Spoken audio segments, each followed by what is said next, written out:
Morning everyone.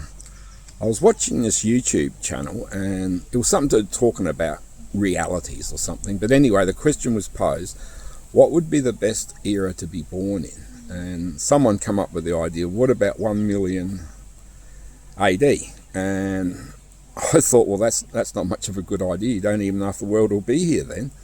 So I didn't think that was a good idea. And then I was thinking back to something my 94-year-old, well, he's 94 next Monday, my 94-year-old father told me. He said, I lived through the best years. And he did. Now, when I was a child, we lived well. My father bought a house. Only one person needed to work. And he paid that house off rather quick, and it wasn't even that much money. We always had food.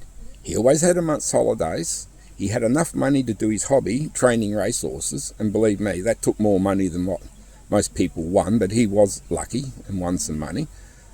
But my childhood was brilliant.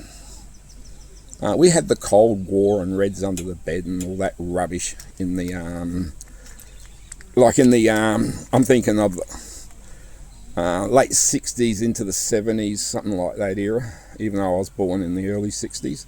And yeah, the world was just so much easier. You know, you could afford to go to the doctor, you could afford to get sick. Everyone went to the dentist. It was just a normal thing. But now you can't even get into the dentist in this country. You've got to wait forever. Where I live, you can't even see a doctor.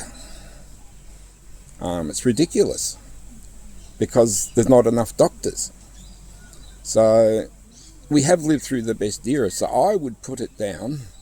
I wouldn't like to be actually born in my dad's era because he had to live through the end of the Great Depression, and he also had to live through the war where everything was severely rationed. As he said, they lived on bread and dripping.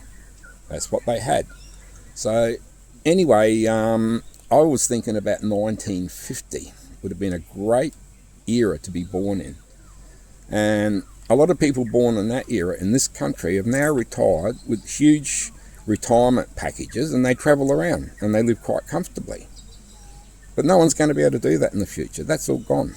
You can't even buy a house in this country. They're over $1 million. You know, what's going on here? It's slowly being destroyed. It's just very sad. Anyway, that's my 2 cents worth for today.